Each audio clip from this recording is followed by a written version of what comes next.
mendengarkan paparan atau kata pengantar dari Pak Abdul Qadir selaku Ketua Program Studi dari S1 K3 dari FKM UI kepada Bapak Abdul Qadir. Dipersilahkan. Oke, baik. Terima kasih banyak. Assalamualaikum warahmatullahi wabarakatuh. Selamat pagi semuanya, rekan-rekan yang saya hormati, para pimpinan dari Wika Gedung gitu ya, kepada narasumber di sini yang sudah bersedia untuk sharing ya. Eh, Mudah-mudahan hari ini bisa memberikan manfaat. Jadi terima kasih banyak kepada Ibu Pinatih Laras Putri dan Ibu Najwa Safira yang akan sharing terkait konteks industri gitu ya, khususnya di bidang construction, di mana memang untuk topik yang saat ini banyak dibahas gitu ya, termasuk di kegiatan kami waktu beberapa bulan yang lalu gitu ya terkait ESG, tapi dari perspektif internasional. Nah, makanya untuk hari ini dari Prodi S1 K3 memang ketika mendapatkan informasi untuk kolaborasi gitu ya, nah, itu juga kami sangat senang sekali karena memang topik yang dibutuhkan oleh mahasiswa dan saya rasa tidak banyak dibahas di kelas gitu ya. Oleh karena itu harapannya nanti bagi mahasiswa kami yang sudah hadir khususnya terima kasih banyak. Kami mengetahui bahwa kegiatan ini dilakukan setelah masa-masa libur gitu ya. Tetapi karena dilihat dari topiknya yang menurut kami juga penting untuk bisa diketahui oleh teman-teman semuanya, nanti mudah-mudahan apa yang disampaikan ya benar-benar menambah wawasan gitu ya. Jadi bisa menambah informasi yang mungkin tidak pernah dibahas di kelas gitu ya. Kemudian selanjutnya terima kasih juga buat Bapak Ibu yang sudah hadir dari Departemen K3 yang saat ini saya terlihat ada Prof. Meli Kurniawijaya. Terima kasih banyak Prof atas kehadirannya di tengah-tengah sidang juga ya. Bahkan ini saya izin paralel juga ya untuk memonitoring karena masih menguji mahasiswa S2 kami, termasuk mahasiswa S1 gitu ya. Tapi kalau Sabtu biasanya lebih banyak S2. Mungkin itu saja yang bisa saya sampaikan. Terima kasih banyak untuk rekan-rekan mahasiswa S1 yang sudah hadir meluangkan waktunya. Mudah-mudahan bisa bermanfaat dan mudah-mudahan dari Prodi S1 selanjutnya bisa share knowledge juga ya apa yang kami rasa belum dapat di kelas gitu ya. Tapi tergantung dari antusias pada hari ini. Ya, terima kasih banyak. Saya akhiri. Assalamualaikum warahmatullahi wabarakatuh dan selamat pagi semuanya. Baik, terima Waalaikumsalam. kasih banyak Pak Abdul Qadir atas pengantarnya.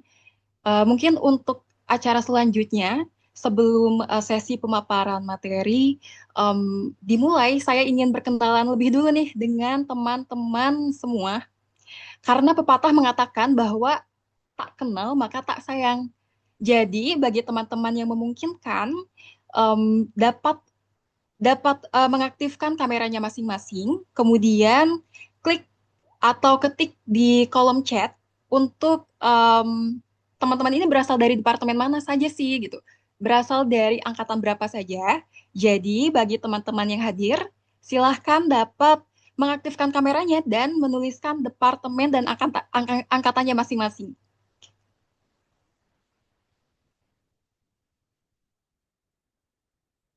Karena yang saya ketahui dari FKM UI ini terdapat beberapa departemen ya teman-teman. Silakan kepada teman-teman semua. Teman-teman ini berasal dari departemen apa saja sih?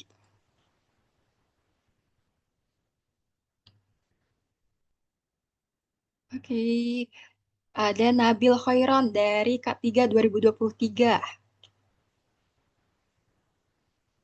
Wah, ternyata banyak dari Departemen K3 ya, teman-teman.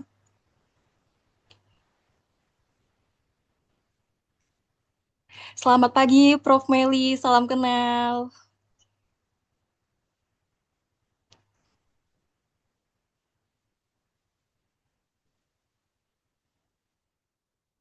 Oh, alah. Iya, iya. Baik-baik.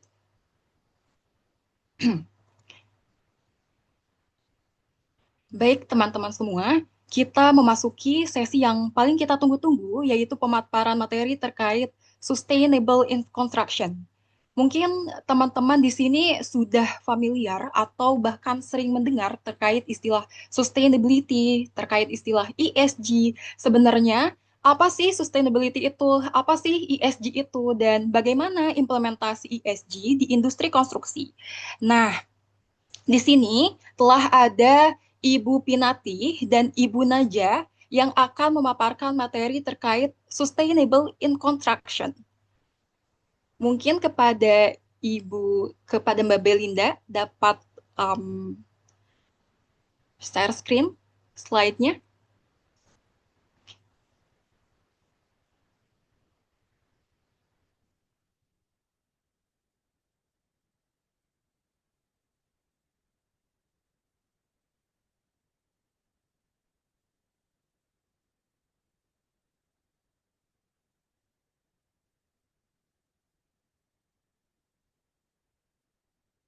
Apa langsung saja dari Ibu Pinati? Oke.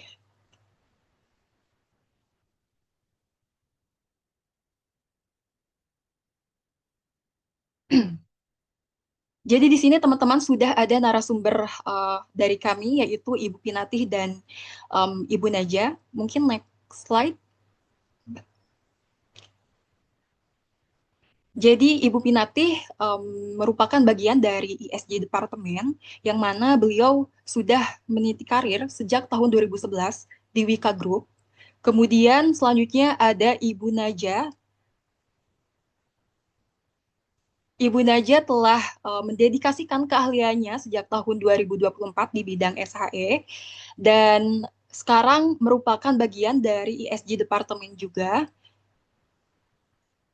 Kepada Ibu Pinati dan Ibu Naja, tempat dan waktu dipersilakan.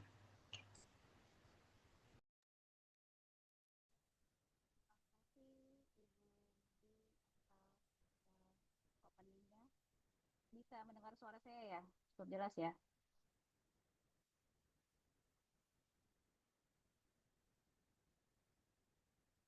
Kalau bisa mendengar suara saya? Cukup ya? Oke, saya lanjut.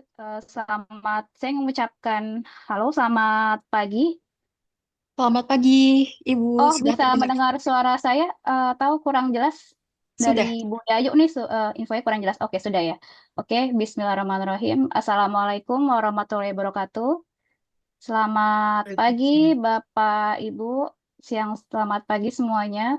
Yang saya hormati Bapak Abdul Qadir, SKM MSc, yang terima kasih sudah memfasilitasi kegiatan kami pada pagi hari ini. Juga kepada Ketua Departemen K3 FKM UI, Bapak Dr. Gigi Baiduri Widanarko MKKK, serta yang saya hormati Bapak Dr.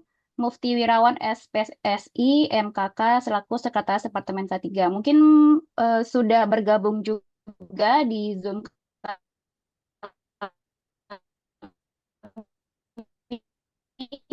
atau sambil meskipun kita bertemu secara virtual ya. Mungkin di sesi selanjutnya mungkin agar lebih intens gitu ya, atraktif juga kita mungkin bisa jadwalkan juga secara offline-nya. Oke. Juga saya ingin menyapa kepada rekan-rekan mahasiswa, selamat pagi. Ternyata ini memang di masa libur ya, ternyata ya. Terima kasih sudah menyempatkan hadir juga, bisa belajar bareng juga gitu ya, mengisi waktu luangnya.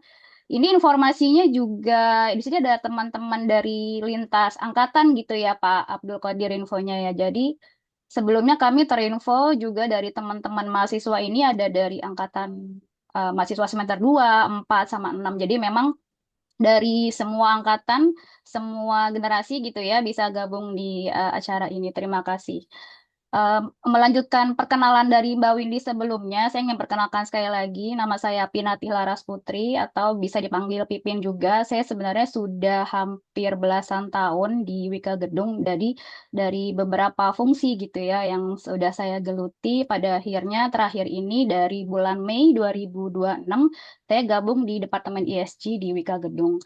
Nah, selama masa itulah sebenarnya saya ingin cerita sedikit. Jadi memang dari beberapa perspektif gitu ya, ESG ini sebenarnya bukan hal yang baru gitu ya. Jadi dari peran yang kita jalani gitu ya di industri konstruksi itu adalah bagaimana sih kita melihat langsung bagaimana isu lingkungan, keselamatan kerja, tata kelola itu sendiri, dan bagi masyarakat. Dan jadi kesempatan untuk bergabung di ESG lebih mendalam, jadi kita akan mengelola secara sistematis. Nah, semakin lama di industri konstruksi ini gitu ya, saya semakin sadar bahwa emisi karbon yang kita hasilkan dari operasional kita selama di perusahaan, selama di organisasi, itu akan mempengaruhi dampak terhadap ESG itu sendiri. Nah, ini sebenarnya pertanyaan-pertanyaan yang eh, bisa kita jawab bukan hanya dari satu stakeholder saja gitu. Jadi bukan hanya dari industri konstruksi, itu akan melapisi semua peran masyarakat, terutama kita sebagai penggerak maupun industri maupun stakeholder lain maupun dari regulasi pemerintah itu akan sangat berpengaruh gitu. Jadi di sini kita akan ngebahas lagi sustainability itu apa, lalu eh, kenapa dari sustainability akan menjadi ke ESG, dan apa sih tujuan kita. Nah, pada akhirnya nanti kita akan jelaskan juga implementasi di perusahaan kami ya seperti apa. Oke, mungkin bisa next slide-nya.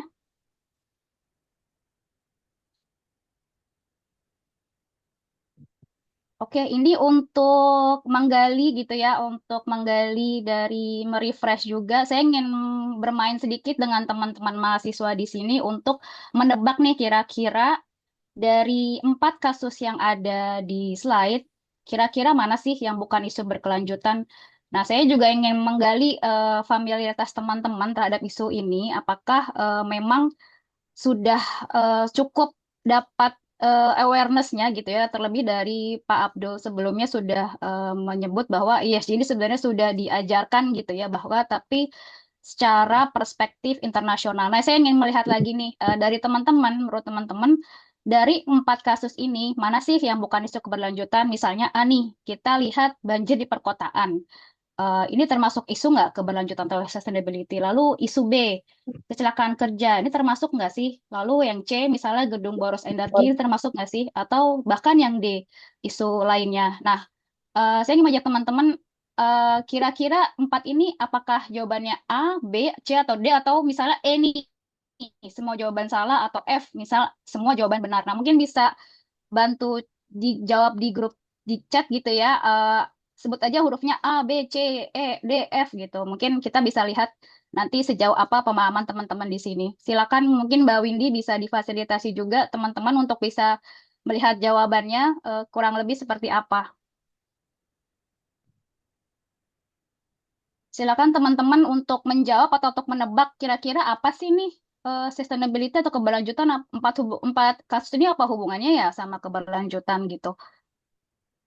Silakan teman-teman untuk menjawab. Nanti di akhir di pertengahan sesi mungkin saya akan menjelaskan lebih lanjut lagi untuk pemahamannya seperti apa dan agar lebih grounding gitu ya. Kita bisa memahami seluruh aspek sustainability maupun ESG.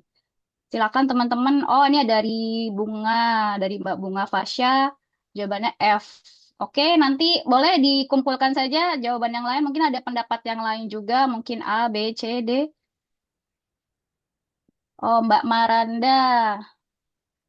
Oh, Mbak Alia juga menjawab E ya, semua jawaban salah. Oke, mungkin ada yang menjawab salah satunya dari di antara 4 ini gitu.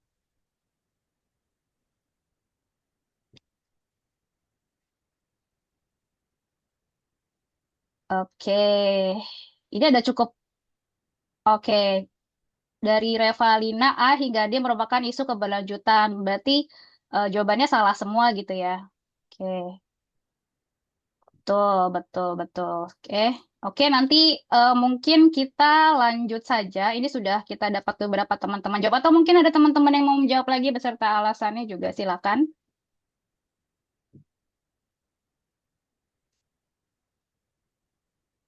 Oke, mungkin kita lanjut saja gitu ya ke slide. Oke, setuju ada A sampai D adalah isunya. Baik. Oke, kita lanjut ke slide berikutnya, Mbak Belinda.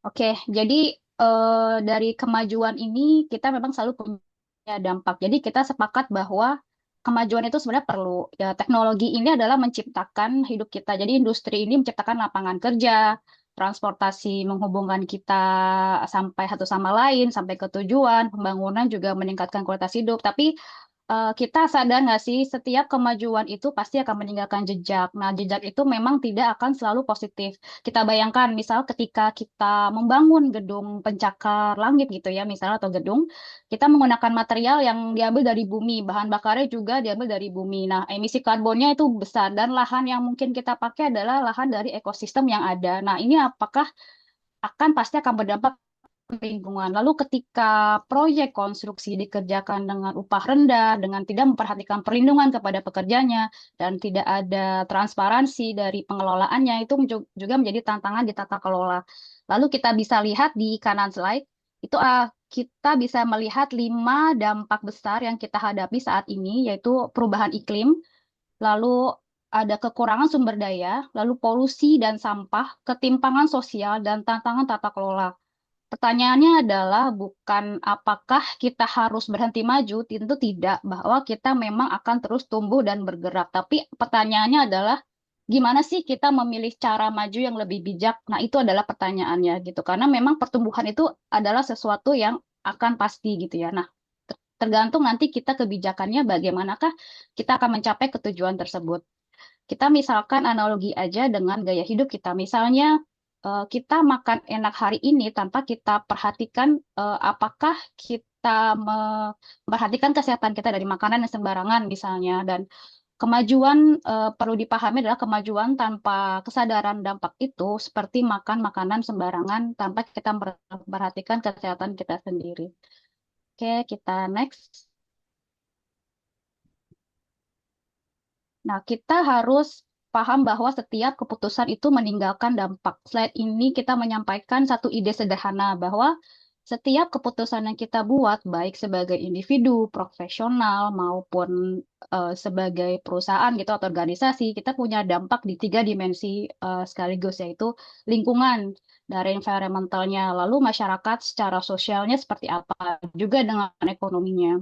Kita ambil contoh dari dunia kesehatan masyarakat misalnya teman-teman pelajari. Misal sebuah pabrik memutuskan untuk membuang limbah cairnya ke sungai. Nah, itu bagi keputusan organisasi perusahaan mungkin keputusan tersebut adalah terdengar seperti keputusan ekonomi gitu ya untuk efisiensi atau sebagainya. Tapi dampaknya langsung ke lingkungan. Bisa dari masyarakat sekitar tercemar atau bahkan menjadikan mata pencarian orang tersebut di komunitas tersebut akan terganggu. Nah, itulah dampak-dampak yang muncul dari setiap keputusan yang kita buat, dari setiap elemen peran yang kita buat di sebuah organisasi maupun di individu. Inilah kenapa kita tidak bisa melihat keputusan itu terisolasi secara tersendiri-sendiri. Misal, seorang pekerja kesehatan masyarakat itu memiliki pemahaman bahwa dampak kesehatan seringkali berakar dari keputusan yang dibuat jauh dari awalnya. Jadi, memang keputusan yang terakumulasi hari ini bisa jadi adalah dampak dari apa yang kita putuskan di awal dulu seperti itu. Oke, lanjut. Nah, sebenarnya apa sih keberlanjutan itu?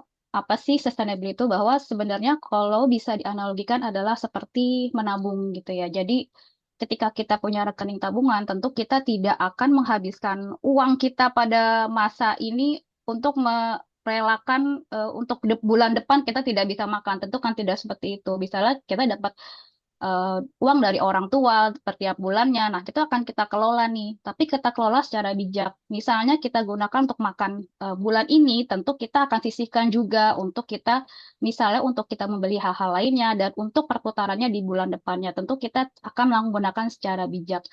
Sebenarnya dari 3 elemen di gambar yang ada di sini ada kebutuhan hari ini yang harus kita penuhi secara bijak, keputusan yang bertanggung jawab dalam menggunakan sumber daya, lalu menyiapkan tabungan yang cukup untuk generasi berikutnya. Mungkin bagi teman-teman yang bergerak di bidang kesehatan masyarakat akan sangat relevan yang kita bekerja di kesehatan yang populasi saat ini, dan kita tidak apakah intervensi kita yang untuk menjaga lingkungan kita, kondisi yang memungkinkan generasi berikutnya tetap sehat. Nah, itu adalah makna dari keberlanjutan, bahwa dari ada quotes dari uh, Bertman di PBB tahun 1987 bahwa keberlanjutan adalah cara kita memenuhi kebutuhan hari ini dengan tetap menjaga keseimbangan harga donasi berikutnya dapat hidup dan berkembang dengan baik gitu. Jadi kita harus aware, kita harus mindful terhadap apa yang kita gunakan sumber daya hari ini untuk kita jaga di kehidupan selanjutnya. Next, bisa selanjutnya, oke. Dari tantangan keberlanjutan ini ada 3 elemen penting yang menjadi dasar dimensi adalah dalam keberlanjutan, yaitu adalah 3P. 3P adalah planet, people, dan prosperity. Jadi keberlanjutan itu adalah bukan hanya satu isu, ia adalah keseimbangan antara 3 hal yang saling bergantung, yaitu planet, bumi, people, manusia, dan prosperity, yaitu kemakmuran. Dari slide ini kita juga bisa lihat diagram 3 ini ada di tengah-tengah nih, ada keberlanjutan. Nah, ini artinya adalah keberlanjutan ini hanya tercapai kalau ketiga elemen ini berjalan seiring, bukan salah satunya dikorbankan demi yang lain. Jadi ada keseimbangan di situ. Nah, keberlanjutan ini adalah 3 irisan dari ketiga elemen yang ada dimensi itu. Nah, coba kita bahas satu persatu dari planet gitu ya. Kita ini memang hanya punya satu planet bumi.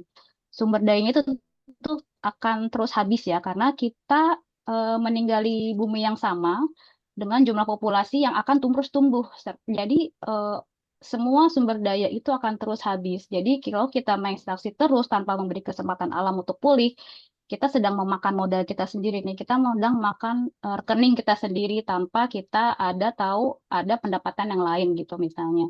Lalu dari people, setiap manusia itu berhak untuk hidup bermartabat. Jadi kemajuan itu bukan hanya menguntungkan sebagian kecil saja, bahwa kemakmuran dan people ini harus membiarkan yang lain tertinggal. Jadi jangan membiarkan yang tertinggal. Jadi kemajuan ini ada dibangun sama-sama tanpa mengorbankan dari si people atau manusianya, bahwa manusia itu eh, adalah individu yang akan menggerakkan justru. Jadi memang ini menjadi elemen yang penting, dan mau tidak mau kita harus memastikan kesejahteraan sosial menjangkau semua lapisan peran kita sendiri lah.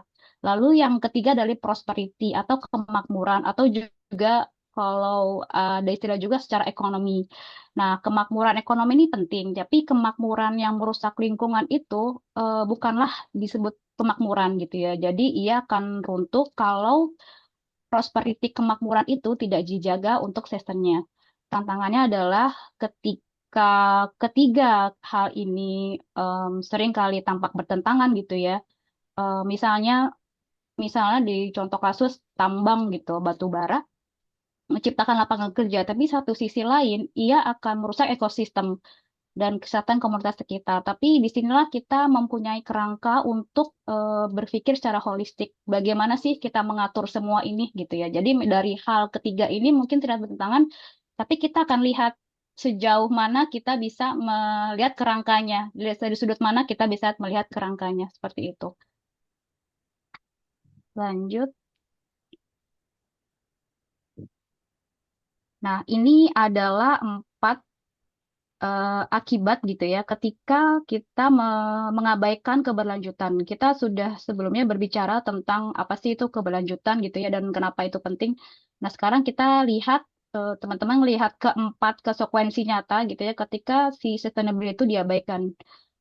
Yang pertama, misalnya korupsi. Di industri konstruksi sendiri secara global ada sekitar 10% dari biaya konstruksi yang hilang akibat korupsi dan kecurangan. Ini sebenarnya angka yang signifikan gitu ya. Uang yang harusnya mengelola material yang sustainable, tapi ternyata bisa digunakan ke hal yang lain yang tidak proper. Nah, inilah yang menyebabkan korupsi menjadi dampak ketika keberlanjutan diabaikan. Lalu yang kedua, kecelakaan kerja. Nah, ILO mencatat 2,78 nyawa hilang setiap tahun akibat kecelakaan kerja di seluruh dunia. Jadi bisa diartikan 15 detik satu pekerja meninggal karena insiden terkait pekerjaan. Nah, ini sebenarnya angka-angka yang eh, cukup besar gitu ya, mengingat ini adalah bagian dari lingkungan komunitas kita. Lalu yang ketiga adalah limbah. Limbah CO2 ini sebenarnya dari sisi konstruksi adalah menyumbang 37% dari total emisi CO2. Jadi memang dari industri konstruksi itu termasuk besar angka tersebut karena kita memang karena kita menyumbangkan kontribusi yang besar terhadap sampah limbah ini, maka kita memang harus concerning di situ. Lalu yang keempat, pelanggaran HAM. Ketika pekerja konstruksi diperlakukan tidak adil, misalnya upah kecil atau jaminan kesehatan tidak ada, kondisi kerja yang berbahaya gitu itu adalah bagian dari pelanggaran hak asasi manusia yang berdampak langsung pada kesehatannya. Oke, lanjut. Nah, sebenarnya keberlanjutannya adalah tujuan. Setelah kita melihat tantangan dan konsekuensi, sekarang pertanyaannya adalah apa sih yang ingin kita capai? Eh, ini sebenarnya menampilkan keberlanjutan sebagai tujuan akhir, sebuah apa sih kondisi di mana dunia planet bumi kita tetap lestari, manusia bisa hidup aman dan sehat, ekonomi terus bertumbuh secara inklusif, dan di tengah diagram itu kita melihat ada kuas masa depan yang lebih baik untuk kita semua. Nah, itu sebenarnya adalah arah konkret yang memandu setiap keputusan yang kita buat, baik secara individu, profesional, maupun institusi itu sendiri. Nah, lalu untuk planet, agar ekosistem terjaga, sumber daya alam kita digunakan secara baik, dan bumi tetap mampu mendukung kehidupan untuk manusia, setiap orang punya kesempatan yang setara untuk hidup bermartabat dalam lingkungan yang aman dan sehat. Nah, bagi teman-teman di FKM, ini adalah visi yang sejalan dengan visi kesehatan masyarakat mungkin ya. Jadi, setiap orang dimanapun berada, berhak atas kondisi yang memungkinkan mereka hidup sehat dan berkembang. Oke, selanjutnya. Nah, jika keberlanjutan adalah tujuan, sebenarnya apa sih yang memandu kita? Nah, ini kita sudah tahu nih tujuannya kita mau ke arah mana. Kita tahu kita mau menuju ke keberlanjutan atau sustainability. Tapi bagaimana sih kita sampai ke sana? Ini kita menggambarkan ada 5 elemen tahapan yang kita butuhkan dalam perjalanan menuju keberlanjutannya, itu intention. Niat kita tuh seperti apa dan mengapa sih kita melakukan ini? Tanpa niat yang jelas, memang semua akan terasa seperti kewajiban gitu ya, bukan dari keinginan hati atau awareness yang dirasakan. Lalu principles atau prinsip apa yang kita percayai, itu adalah nilai-nilai yang kita pegang, apa yang percaya tentang keadilan, lingkungan, atau tanggung jawab sosial yang ada. Lalu framework. Framework itu adalah kerangka kerja, yaitu cara kita mengelola, baik itu dari sistemnya, struktur, kebijakan, kerangka kerja yang membuat ESG ini berjalan. Lalu apa sih yang kita pelajari berikutnya, dan ESG adalah salah satu framework yang terpenting gitu ya. Lalu action. Action adalah apa yang kita lakukan secara konkret nih. Jadi misalnya kita tahu dampak perubahan nyata yang kita ciptakan. Nah, ini adalah akibat dari action itu sendiri. Nah, ada juga data yang menarik itu di slide ini ada sekitar 85% dari risiko global saat ini berhubungan dengan isu keberlanjutan, dan leader yang punya framework keberlanjutan ini punya 2,6 kali lebih mungkin mencapai tujuan mereka dibandingkan yang tidak punya framework kerangka kerja ini. Jadi good intentions are not enough. Ketika kita punya niat, oh kita mau nih menuju ke arah yang lebih baik, tapi niat baik saja tidak cukup. Kita butuh sistem yang jelas untuk mengubah niat menjadi tindakan nyata gitu ya, Riel. Lanjut.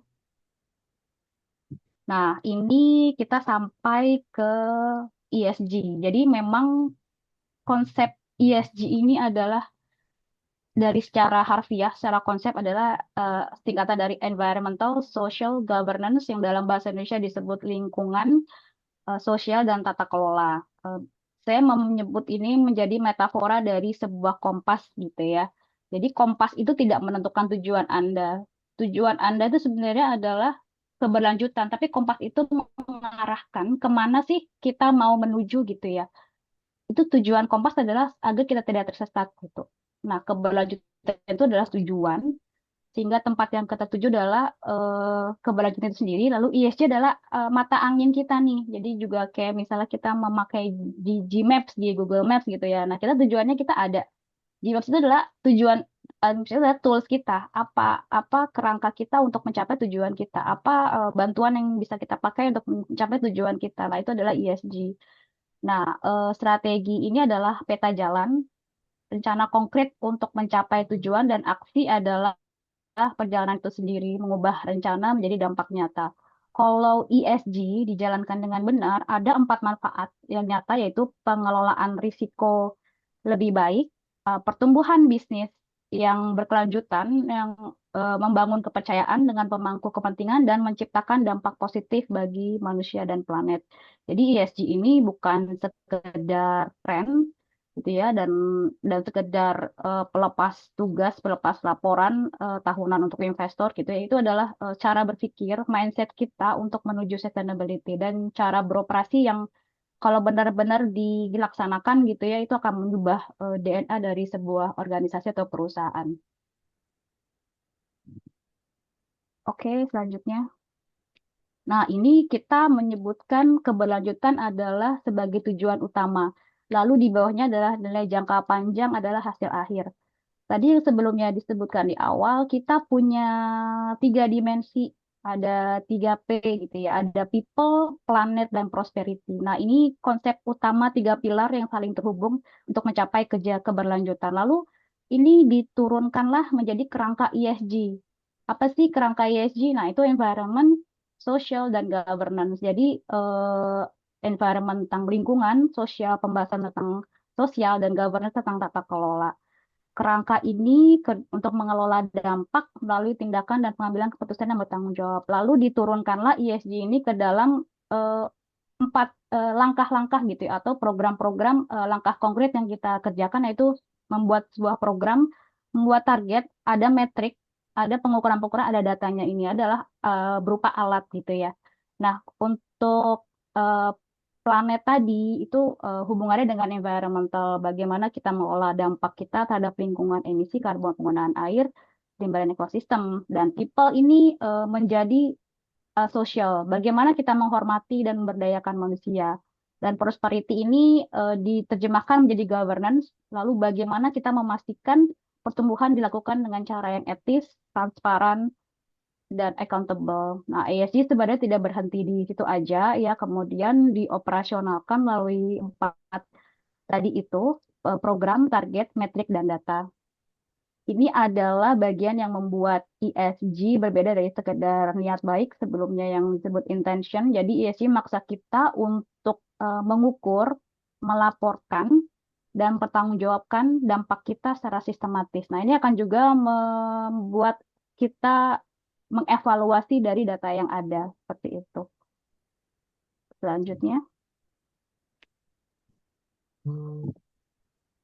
oke, saya akan membahas satu persatu dari makna dari ESG sendiri. Yang pertama adalah environment. Jadi kita pilar environment ini berkaitan dengan bagaimana sebuah organisasi itu mengelola dampaknya terhadap alam, lingkungan hidup, dan ada 6 area utama yang mencakup, yaitu perubahan iklim dan emisi, penggunaan energi, pengelolaan air, pengelolaan limbah, sumber daya, dan keanekaragaman hayati. Dalam konteks industri bangunan dan konstruksi, angkanya sebenarnya sangat signifikan. Sektor konstruksi ini, seperti yang disebutkan, itu menyumbang 37% dari emisi CO2 global. Dan ada 34% konsumsi energi global itu berasal dari konstruksi bangunan juga. Lalu 50% dari bahan baku yang diekstraksi digunakan dalam konstruksi. Nah, ini juga akan menjadi concerning kita dari pelaku industri konstruksi sendiri. Aspek environment ini juga berarti menggunakan material yang lebih ramah lingkungan, mengefisiensikan penggunaan energi dan air, juga mengelola limbah konstruksi dengan berlangsung dan bertanggung jawab, dan menggunakan emisi karbon dari operasional, dan melindungi ekosistem di sekitar area proyek. Oke, selanjutnya.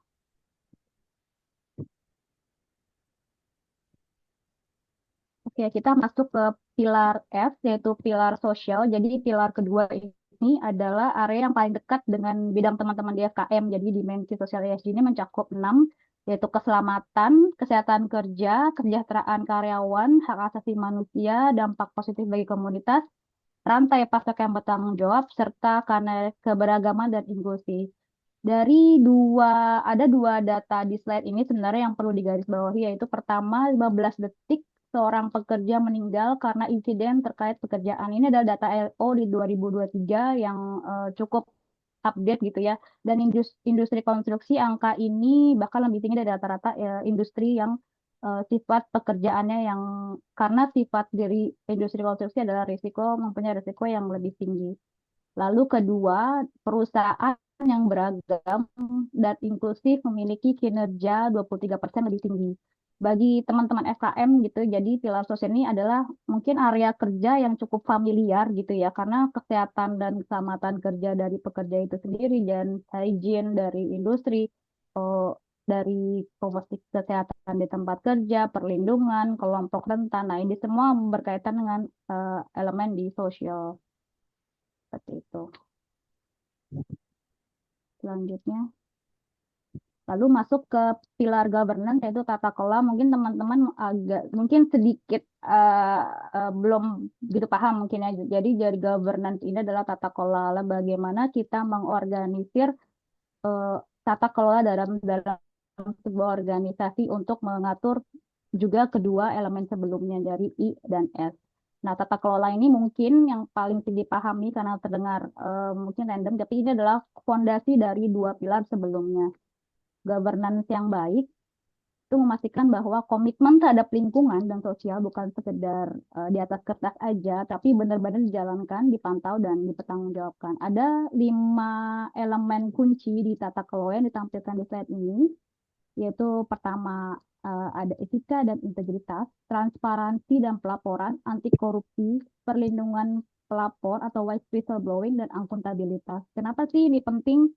Kita lihat datanya di 70%, ternyata pelaku korupsi percaya bahwa tindakan mereka bukan masalah besar. Nah, ini menjadi isu. Lalu ini menunjukkan ada masalah budaya yang dalam nih. Nah, ini juga menjadi concern di tata kelola atau governance itu sendiri.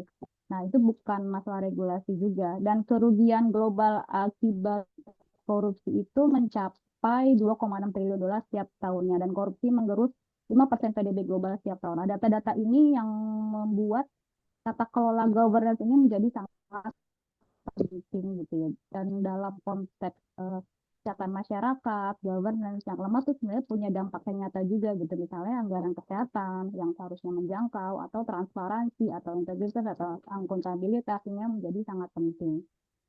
Nah, jadi governance ini adalah tentang membangun sistem di mana berbuat benar dan eh, lebih mudah daripada berbuat salah gitu ya. Jadi di mana setiap orang tuh harus tahu peran dan tanggung jawabnya gitu. Dan ada mekanisme yang memastikan akuntabilitas itu berjalan nyata dan transparan. Oke, nah ini setelah kita membahas ketiga elemen dalam ESG, kita jadi paham bahwa memang sebenarnya jawabannya adalah F gitu. Jadi semua isu yang disampaikan dalam slide awal memang adalah bagian dari isu keberlanjutan atau ESG. Nah, kalau kita bedah satu-satu, banjir di perkotaan ini adalah isu environment, kecelakaan adalah isu sosial, dan lain sebagainya. Ini memang bagian dari dampak-dampak yang ada hasil dari keputusan yang kita buat dalam sebuah organisasi atau individu atau lainnya. Nah, ini menandakan bahwa sebenarnya ESG ini masuk ke dalam setiap elemen dan peran di dalam kehidupan kita. Nah, ini jika kita tidak menyadari itu, nah ini bagaimana kita akan menjaga kehidupan keberlangsungan kita selanjutnya. Dan bisa jadi ketika banjir di perkotaan ini masuk ke dalam isu environment, bisa jadi ini bukan hanya isu environment saja, mungkin bisa jadi isu tata kelola, secara governance, secara sosialnya juga. Nah, itu juga ada kemungkinan juga. Nah, gitu. Jadi sebenarnya memang semua ini ada keterkaitan dengan ESG. Oke, selanjutnya.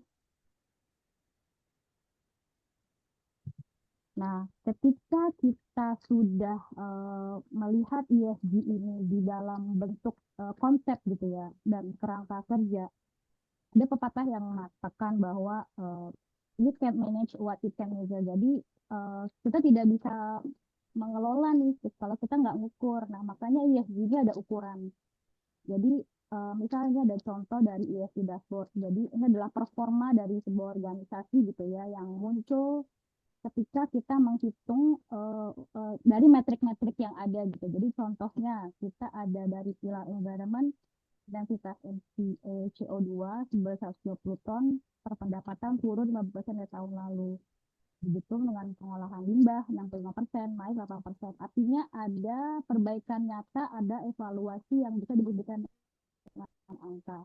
Lalu dari pilar sosial ada tingkat kecelakaan kerja yang 0,35 turun 20%.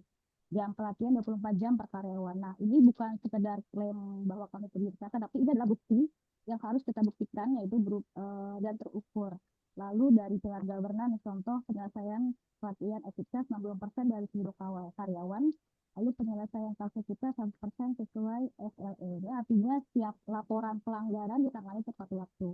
Kenapa sih ini penting? Karena tanpa pengukuran komitmen ESG itu menjadi mudah jadi greenwashing gitu ya. Jadi klaim itu dianggap klaim itu dibuat sepihak. Nah, kita menghindari hal itu. Jadi keberlanjutan itu memang harus ada pengukurannya. Apa yang menjadi evaluasi kita?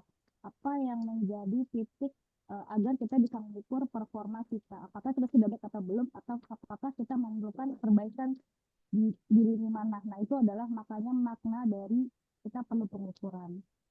Seperti itu. Oke. Mbak mohon maaf, izin Ya. suaranya jadi lebih kecil. Oh ya, Iya, sekarang sudah lebih jelas. mungkin bisa lebih diperjelas lagi. Oh, kecil dari tadi ya. Iya, jadi agak kecil. Eh, Sekarang sudah cukup? Ya, cukup cukup. Oke. Oh, cukup ya. Oke, oke. Oke, lalu lanjut dari actions menuju accountability. Jadi ESG itu bukan hanya dokumen statis saja, tapi itu adalah siklus yang terus berputar dari action menuju accountability. Jadi ada 5 tahap dari siklus ini. Pertama, program dan actions, yaitu menjalankan inisiatif konkret di seluruh lini bisnis. Yang kedua, data dan metrik. Ini kita mengumpulkan dan mengukur hal-hal yang paling penting, berapa emisi, berapa kecelakaan kerja kita, misalnya berapa persen karyawan yang sudah dilatih, seperti yang tadi disampaikan sebelumnya. Lalu ketiga adalah pemangku kepentingan. Ini dari investor mungkin, dari karyawan, masyarakat, regulator, ini adalah bentuk akuntabilitas publik.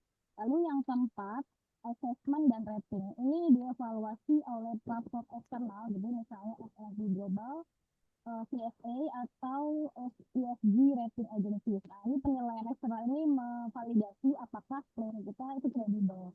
Lalu yang kelima adalah improvement, memanfaatkan insight dari Mbak mohon maaf, suaranya ya. jadi lebih kecil lagi. Mungkin Oh itunya gitu aja. ya. Nah, ya, Ini udah cukup jelas.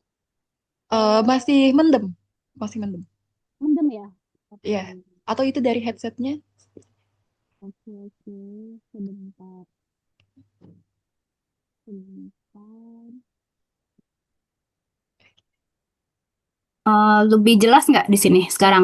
Ya, sekarang sudah sangat jelas, Mbak. Sekarang jelas ya. Oh, berarti Ya, tadi mendem ya. Oke, iya. oke. Ya. Oke, saya lanjut. Oke, dari kelima tahapan ini kita bisa sorry, tadi kita lanjut ulang lagi ya. Berarti dari slide ini kita bisa lihat ESG sebenarnya bukan dokumen statis, itu udah merupakan siklus gitu ya. Jadi terus bergerak, terus ada cycle-nya gitu dari ada 5 tahapan gitu, dari program actions, lalu ada data matrix, ada reporting and disclosure, ada assessment dan ratings, dan improvement dari waktu ke waktu.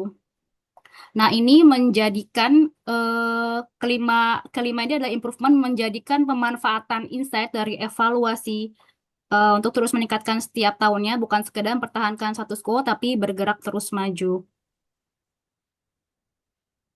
Oke, lanjut. Nah, ini kalau saya bisa metaforakan gitu, jadi keberlanjutan ini adalah sebuah rumah. Kita punya fondasi, kita punya pilar, dan kita punya atap. Nah, atap kita ini apa sih? Tujuan kita adalah penciptaan nilai jangka panjang, sustainability itu. Nah, pilar yang menopang ini apa? Jadi pilar yang menopang ini adalah 3 ESG itu tadi. dari environment, social maupun governance. Lalu di pondasi ini ada leadership, ada budaya, ada inovasi yang menopang itu semua. Nah, leadership ini yang termasuk teman-teman yang di kehidupan di pekerjaan selanjutnya ini adalah menjadi penggerak yang menetapkan arah kemana sih kita akan menuju. Nah, lalu yang budaya kita membentuk perilaku-perilaku norma masyarakat sosial yang ada selama ini. Lalu inovasi kita menciptakan solusi apa sih yang kita lakukan sebagai dasar untuk fondasi ke dalam penciptaan nilai jangka panjang. Nah, itu kemudian yang akan menguatkan pilar ketiga itu. Nah, ini akan menciptakan fondasi yang kuat, menciptakan pilar yang seimbang, lalu masa depan yang berkelanjutan. Selanjutnya, nah ini adalah gambaran besar big picture dari apa yang kita bahas secara konsep sustainability maupun ESG. Dari sisi keberlanjutan, ini adalah tujuan kita bersama. Jadi kita menciptakan masa depan yang lebih baik bagi manusia dan planet. Dari itulah makanya ESG diciptakan sebagai kompas pengarahnya. Jadi bagaimana membantu keputusan dan tindakan yang bertanggung jawab bagi pemangku kepentingan. Lalu dari ESG itu kita mempunyai pengukuran-pengukuran. Jadi berupa dashboard kinerja yang sebelumnya digambarkan, yaitu data tersebut menjadikan kita mempunyai komitmen untuk terus bertumbuh dan mempunyai evaluasi ke depannya untuk perbaikannya seperti apa. Nah, leadership ini juga menjadi penting sebagai penggerak perubahan, sebagai individu-individu teman-teman di masa depan, ini akan menjadi budaya pemimpin. Jadi teman-teman di sini akan menggerakkan dari keseluruhan elemen ini untuk menuju ke keberlanjutan itu. Lalu untuk menciptakan nilai jangka panjang, dampak apa yang kita inginkan berkelanjutan sehingga nilai yang bertahan ini bisa secara lintas generasi. Ada quotes yang menyatakan we are not building just for today, we are building for generations to come. Jadi apa yang kita bangun hari ini, kita harus melihat generasi selanjutnya. Apakah dampak yang kita lakukan? Apakah dampak yang hasil yang keputusan saat ini untuk masa depan? Nah, ini akan menjadi awareness kita di masa yang sekarang untuk perbaikan selanjutnya. Seperti itu. Nah, selanjutnya mungkin akan ada penjelasan lebih rinci terkait implementasi terhadap K3 peran ESG di dalam proyek Wika Gedung sendiri yang akan disampaikan oleh Bu Naja Safira. Begitu, Mbak Windy.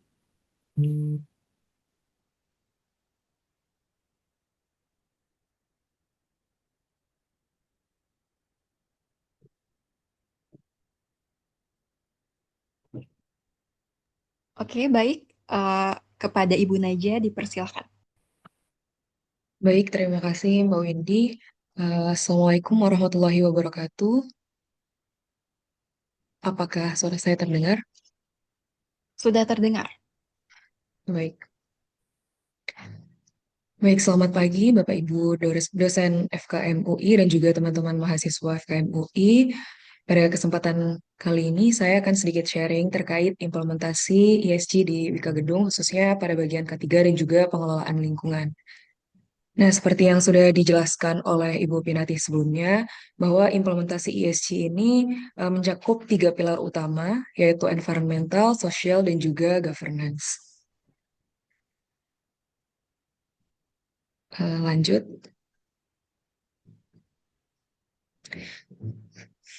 Baik, pada slide ini kita dapat melihat bagaimana arah implementasi ESG di Wika Gedung yang disusun berdasarkan visi perusahaan sendiri, yaitu menjadi mitra yang terpercaya dalam menciptakan ekosistem konstruksi yang inovatif dan berkelanjutan. Jadi terdapat kata berkelanjutan di sini. Nah, ESG ini tidak hanya menjadi konsep tambahan, tetapi juga menjadi arah strategis yang diintegrasikan ke seluruh proses bisnis perusahaan.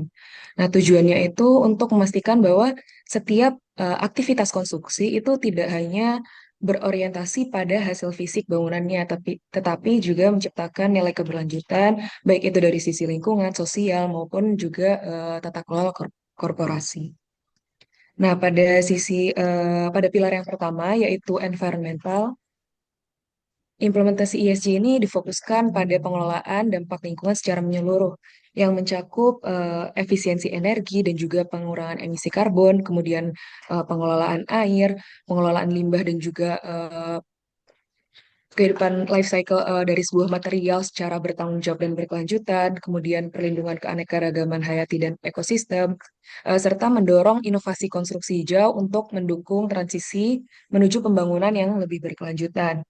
Nah, pada aspek sosial, ini fokus utamanya adalah bagaimana perusahaan itu mengelola dampak terhadap manusia dan juga masyarakatnya. Nah, hal ini mencakup terkait dengan tanggung jawab sosial, kemudian penghormatan terhadap hak asasi manusia, serta pengembangan sumber daya manusia. Nah, tidak hanya itu saja, tapi aspek sosial ini juga menekankan pentingnya hubungan perusahaan dengan para stakeholders, baik itu mitra kerja maupun pemerintah. Nah, selain itu, terdapat aspek yang ketiga adalah governance. Nah, implementasi ESG ini berfokus pada bagaimana perusahaan itu dijalankan secara etis dan juga sesuai dengan regulasi. Nah, ini mencakup penerapan prinsip tata kelola yang baik, kemudian kepatuhan terhadap hukum, kemudian penerapan anti korupsi dan juga anti penyuapan, serta integrasi ESG dalam setiap pengambilan keputusan dan juga manajemen resiko yang ada di perusahaan. Bisa lanjut. Nah, bagaimana K3 ini diimplementasikan gitu ya di perusahaan Wika Gedung yang merupakan aspek sosial ESG. Nah, secara umum K3 ini bukan hanya sekedar kewajiban administratif, tapi juga menjadi sebuah sistem yang terintegrasi untuk memastikan bahwa seluruh aktivitas proyek ini berjalan aman sesuai dengan standar keselamatan kerja. Nah, pada bagian area implementasi, ini langkah pertamanya adalah identifikasi bahaya dan juga resiko kerja. Mungkin teman-teman di sini eh, tidak sudah familiar gitu ya dengan adanya identifikasi bahaya dan resiko. Nah, di sini digunakan metode seperti Hiradisi untuk memastikan bahwa setiap aktivitas yang dilakukan di perusahaan itu sudah dianalisis potensi bahaya dan juga resikonya sebelum pekerjaan dimulai. Nah, selanjutnya adalah pengendalian operasional. Ini mencakup penerapan izin kerja, kemudian metode kerja yang aman, serta pengawasan langsung di lapangan untuk memastikan bahwa eh, setiap prosedur perusahaan itu dijalankan dengan benar. Nah, kemudian pada aspek perlengkapan keselamatan, di sini pekerja wajib menggunakan APD sesuai dengan tingkat resiko pekerjaan, sehingga potensi-potensi kecelakaan itu dapat diminimalkan. Kemudian ada pelatihan dan kompetensi. Jadi pelatihan dan kompetensi ini dilakukan melalui safety induction, toolbox meeting, dan juga sertifikasi tenaga kerja. Dan terkadang ada dilakukan pelatihan internal dari HSE untuk memastikan bahwa pekerja ini memiliki kompetensi maupun soft skill yang sesuai. Kemudian ada inspeksi dan juga audit K3. Nah, ini dilakukan secara rutin untuk memastikan kepatuhan di lapangan dan juga untuk mengidentifikasi potensi perbaikan sistem keselamatan kerja yang ada di lapangan. Nah, pada bagian pelaporan insiden ini setiap kali ada kejadian seperti kecelakaan, near miss maupun temuan-temuan kecil itu dapat dicatat dan juga dianalisis untuk mencari akar masalahnya sehingga dapat dilakukan pencegahan kejadian berulang. Nah, yang terakhir ini terdapat program kesehatan pekerja atau well-being. Nah, ini mencakup layanan klinik proyek seperti kemudian ada monitoring kelelahan kerja, juga program kesehatan fisik dan mental untuk menjaga produktivitas dan kesejahteraan para pekerja yang ada di lapangan. Nah, jika dilihat dari bentuk kontribusinya terhadap ESG, seluruh implementasi-implementasi K3 ini itu berperan dalam mengurangi resiko kecelakaan kerja dan juga meningkatkan kepatuhan operasional. Nah, selain itu, di sini juga ditujukan untuk memperkuat budaya keselamatan di proyek. Baik, bisa lanjut. Nah, selanjutnya adalah mengenai budaya K3 atau safety culture yang ada di lingkungan kerja konstruksi.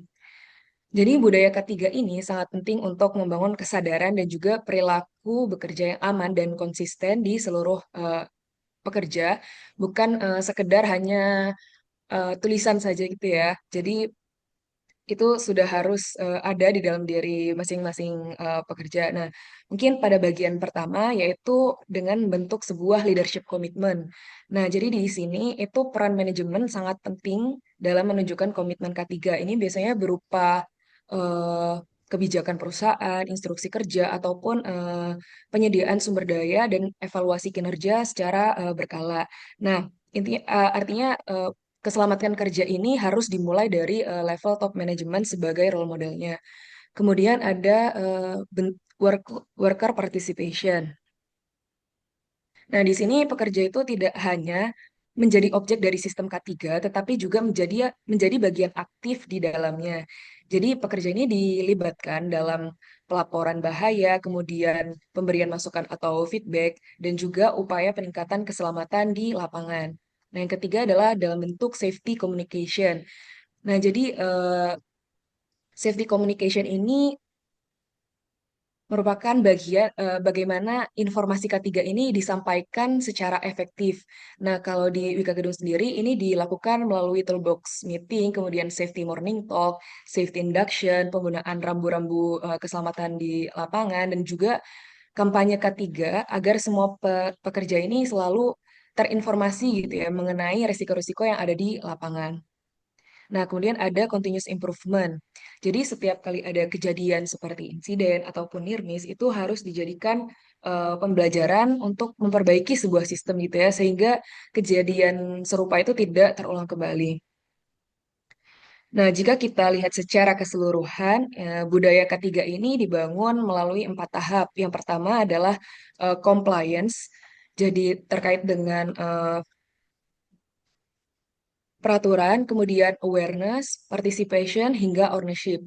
Jadi eh, budaya ketiga ini itu sudah ada di dalam diri apa ya, setiap pekerja itu memiliki tanggung jawab terhadap keselamatan kerja di lapangan.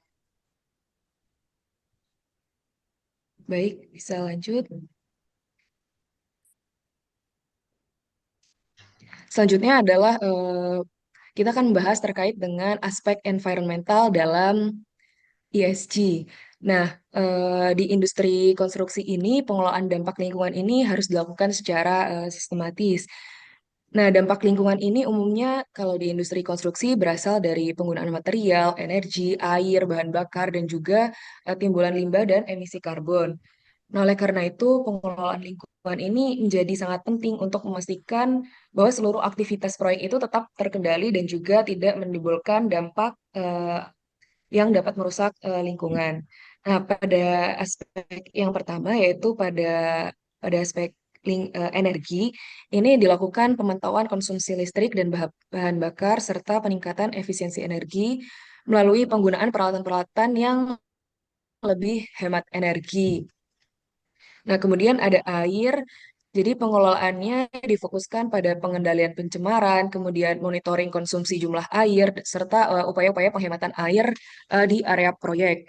Nah, kemudian di bagian limbah B3 dan non-B3 ini dilakukan proses pemilahan, kemudian penyimpanan sementara, dan juga pengangkutan oleh pihak-pihak yang berizin.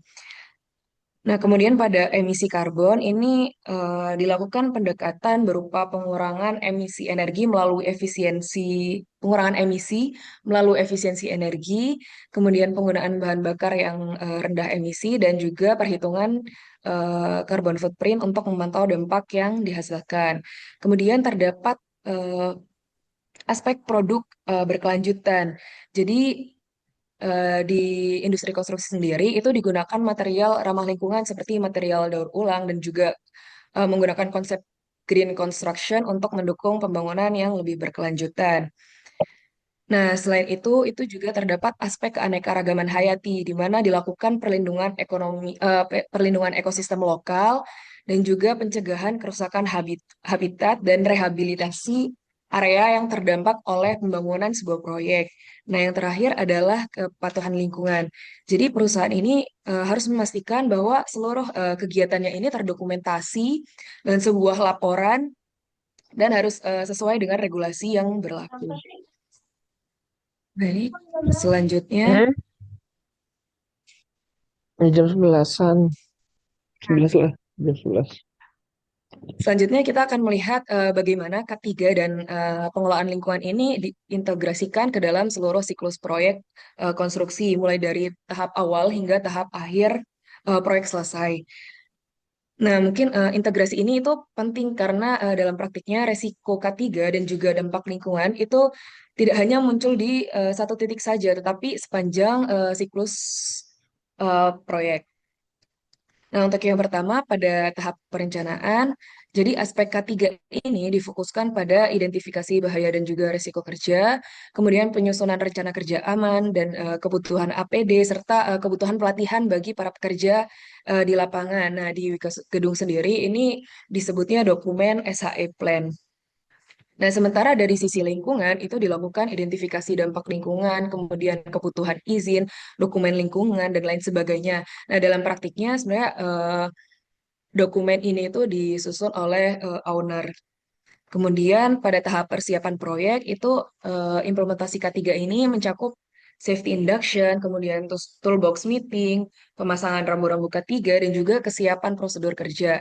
Nah, untuk di aspek lingkungannya sendiri itu dilakukan penataan area kerja, kemudian pengelolaan TPS limbah, baik limbah B3 maupun non-B3, serta pengendalian debu, air, dan juga kebersihan area proyek. Nah, pada tahap pelaksanaan, itu ketiga ini dilakukan melalui sebuah pengawasan pekerjaan beresiko, inspeksi lapangan, izin kerja, dan juga evaluasi evaluasi kepatuhan secara berkala gitu. Sedangkan pada aspek lingkungannya ini difokuskan kepada monitoring energi, air, limbah, emisi, dan juga kebersihan proyek secara berkelanjutan. Dan kemudian pada tahap evaluasi, ini dilakukan investigasi insiden, kemudian evaluasi kepatuhan, ataupun melalui sebuah kegiatan audit gitu ya, kemudian serta tindakan perbaikan untuk K3. Dan dari sisi lingkungannya, itu dilakukan evaluasi kinerja lingkungan, kemudian tindak lanjut temuan, dan juga pembaruan program-program lingkungan secara agar lebih efektif. Nah, yang terakhir adalah tahap penutupan proyek. Nah, di sini K3 ini menghasilkan sebuah lesson learn untuk mencegah kejadian dapat terulang kembali. Dan di aspek lingkungan itu mencakup rekap data lingkungan dan pelaporan akhir proyek sebagai bentuk dokumentasi dan pertanggungjawaban. Baik, lanjut. Nah, selanjutnya adalah terkait dengan tantangan implementasi ESG dan keterkaitan antara bidang ilmu di FKM gitu ya dengan ESG di industri konstruksi. Baik, mungkin di sebelah kiri kita bisa lihat bahwa ini adalah beberapa tantangan implementasi ESG di lapangan. Nah, yang pertama adalah terkait dengan keselamatan kerja yang kompleks. Jadi, aktivitas konstruksi ini memiliki resiko, resikonya tuh tingkatnya tinggi, baik dari sisi teknis pekerjaan maupun perilaku pekerja di lapangan. Yang kedua adalah dampak lingkungan yang signifikan, mulai dari penggunaan air, energi, material, hingga timbulan limbah dan juga emisi karbon yang dihasilkan itu harus dikendalikan. Nah, yang ketiga adalah dari segi kualitas dan juga integrasi data ESG, di mana data di lapangan itu seringkali belum sepenuhnya akurat gitu ya, dan juga masih membutuhkan sistem pengumpulan yang lebih baik. Tantangan yang keempat adalah terkait dengan budaya dan kesadaran ESG. Nah, untuk membangun budaya dan kesadaran ESG ini membutuhkan waktu karena cukup kompleks dan melibatkan perilaku manusia, komitmen, dan juga dari level manajemen juga membutuhkan kesadaran. Nah, kemudian yang terakhir adalah terkait dengan regulasi dan standar yang dinamis. Jadi karena regulasi dan standar ini terus berkembang, itu membuat perusahaan ini harus terus beradaptasi dengan perubahan kebijakan maupun dari ekspektasi para stakeholder ataupun investor.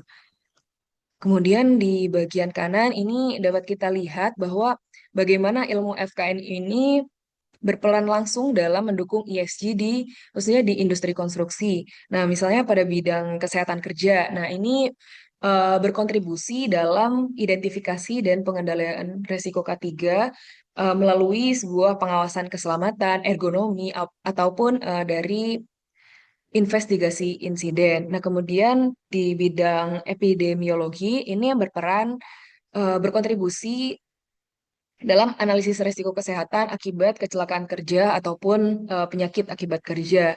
Kemudian ada kesehatan lingkungan, ini mendukung pengendalian dampak proyek terhadap kualitas udara, air, kebisingan, dan juga pengelolaan limbah. Nah, kemudian di bidang promosi kesehatan dan ilmu perilaku, ini berperan dalam membentuk perilaku kerja yang aman, kemudian eh, safety communication seperti kampanye keselamatan dan juga berperan dalam penguatan budaya K3 di lingkungan proyek. Dan yang terakhir adalah di bidang administrasi dan kebijakan kesehatan ini mendukung di tata kelola, kepatuhan dan juga sistem pelaporan dan audit dalam implementasi ESG. Nah, jadi dapat dilihat bahwa ESG di industri konstruksi ini tidak dapat berjalan sendiri gitu ya, tapi membutuhkan kontribusi multidisiplin termasuk peran penting eh, dari bidang kesehatan masyarakat, baik dalam aspek teknis, perilaku maupun tata kelola.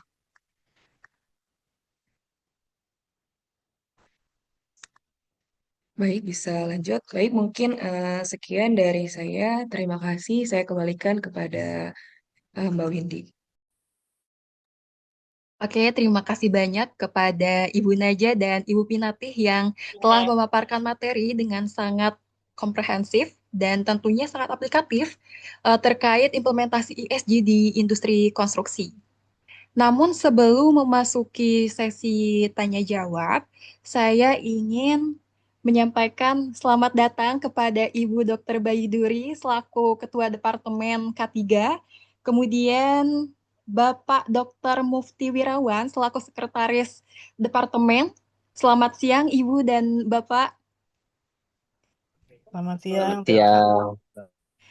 Mungkin langsung saja ya Bapak Ibu, saya izin melanjutkan ke sesi tanya jawab.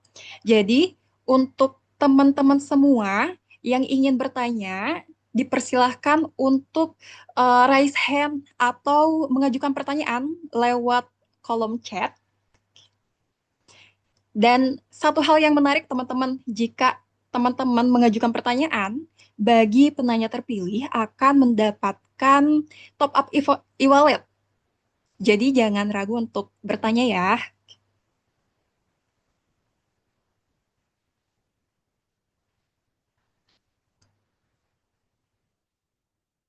Ayo, siapa yang mau bertanya? Kak, izin Kak, saya udah raise hand.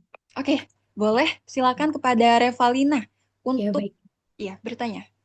Baik, terima kasih atas kesempatannya Kak. Sebelumnya, Assalamualaikum warahmatullahi wabarakatuh. Perkenalkan, saya Revalina Dwi Sari. Bisa dipanggil Reva, saya merupakan mahasiswa semester 6 dari ketiga UI 2023. Sebenarnya saya memiliki beberapa pertanyaan Kak. Mohon maaf kalau agak banyak ya Kak ya, karena ini merupakan salah satu isu menarik juga Kak, yang saya juga belum sempat pelajarin gitu Kak di perkuliahan. Dan saat ini saya sedang magang dan memang perusahaan yang saya masukin ini sekarang juga menerapkan isu-isu sustainability gitu Kak. Jadi yang pertama pertanyaan saya adalah ESG ini nanti pelaporannya ke siapa dan pertanggungjawabannya bagaimana sebenarnya? Lalu apa saja yang akan dilaporkan? Apakah disebutkan secara spesifik? Misalnya berapa angka kecelakaannya dan kayak bagaimana pengukuran dampaknya terhadap lingkungan? Lalu jika ESG ini nanti reportnya tidak baik gitu Kak, bagaimana tindakan yang dilakukan? Karena setahu saya itu ada isu-isu juga terkait whitewashing gitu Kak. Lalu karena di konstruksi ini unik, karena per project ya kayak per project ini kan nanti akan didanai sekian gitu. Jadi sebisa mungkin menghemat gitu kan Kak dalam penggunaan dana dalam proyek konstruksi. Lalu bagaimana implementasinya dan juga komitmen perusahaan terhadap pengimplementasian ESG per proyeknya. Dan yang terakhir, apakah yang dilaporkan nanti terkait ESG report ini, apakah di semua proyek dilaksanakan pelaporannya atau kayak hanya sampel aja yang diambil, misalnya dalam setahun perusahaan itu memiliki misalnya 10 proyek gitu. Apakah 10-10-nya itu akan dilakukan reporting atau hanya beberapa saja yang diambil untuk dilakukan reporting, seperti itu Kak pertanyaannya. Mohon maaf juga Oke, banyak. Terima kasih banyak Kak. baik. Terima kasih banyak kepada Revalina. Pertanyaannya banyak sekali ya, Ibu Pipin dan em, Ibu Naja. Mungkin pertanyaannya yang pertama itu adalah terkait bagaimana sih reporting yang diimplementasikan di PT Wika Gedung dan implementasinya apakah di report atau dilaporkan per proyek atau seperti apa? Mungkin kepada Ibu Pipin atau Ibu Naja dipersilakan untuk menjawab. Oke, terima kasih Mbak Reva. Pertanyaannya banyak ya.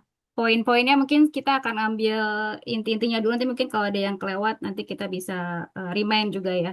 Oke, baik. Jadi ESG ini bagaimana sih pelaporannya? Nah, kalau kita sambungkan ke dalam implementasi di Wika Gedung, kita lihat di benchmark di Wika Gedung dulu gitu ya. Jadi kita ini dalam ESG ini kita melakukan rating gitu ya. Kita mengumpulkan semua apa pelaporan dari masing-masing project terkait kinerja dari ESG itu sendiri, dari environment, dari sosial, dari governance, maupun tuh dari kantor pusat maupun dari project, dari tiap-tiap project itu akan melaporkan ke dalam ESG disclosure gitu ya. Nah, poin-poin itu sebenarnya ada beberapa maturity gitu ya. Maturity itu sesuai konteks di perusahaannya masing-masing. Nah, ketika tadi Reva menyebutkan lagi bekerja di kantor gitu ya, magang gitu ya. Bisa jadi angka maturity itu akan berbeda dari satu perusahaan dari ke perusahaan yang lain. Nah, kalau sesuai konteks di Wika Gedung, ini kita memiliki maturity yang spesifik gitu ya. Nah, ini yang akan kita laporkan dalam ESG rating. Nah, ESG rating ini kemudian kita akan dinilai gitu ya oleh lembaga internasional yang kredibel gitu ya. Kalau kita menggunakan S&P Global dan kemudian itu pada akhirnya kita akan rilis scoring kita berapa gitu. Itu nanti akan kita publish datanya ke publik dan sebelum itu kita juga karena kita perusahaan eh, BUMN karya gitu ya, kita juga ada pelaporan sustainability report gitu ya, yang kita sudah publish juga ke publik di website kita. Nah, itu adalah bagian dari apa yang kita disclosure di dalam pelaporan ESG ini, seperti itu. Lalu tadi bertanya apakah semua project gitu ya pelaporannya perlu. Nah, iya ya dari memang tiap project itu kita lihat bagaimana performanya masing-masing. Nah, dari tiap project itu kemudian dilaporkanlah dari sisi ESG-nya seperti apa dan kemudian itu akan menjadi penilaian tersendiri gitu ya dari parameter-parameter ESG yang ada seperti itu. Kemudian apalagi ya tadi pertanyaannya Mbak Reva ya. Em, apa sudah cukup menjelaskan atau seperti apa? Kalau di perusahaan Mbak Reva geluti saat ini, apakah prosesnya itu dalam tahap sudah rilis scoring ataukah memang ESG ini sudah berjalan, sudah mature gitu, ada dalam bertahun-tahun itu seperti apa? Mungkin bisa sharing juga Mbak Reva. Oke, terima kasih Mbak Pinat. Jadi mungkin sedikit merecap ya Mbak ya. Berarti semua proyek melaporkan dan juga untuk pelaporannya itu kepada publik ya Mbak ya. Dipublish gitu ya Iya. di website. Oh baik, terima kasih. Kalau dari, karena sebenarnya saya magang tuh baru 3 minggu ya Mbak ya. Nah, jadi saya juga masih belajar nih Mbak. Tapi setahu saya dari perusahaan ini itu dia per tahunnya udah merilis report itu sustainability report sendiri selain annual report. Jadi dia dibuat secara terpisah seperti itu Mbak. Terima kasih banyak Mbak atas jawabannya.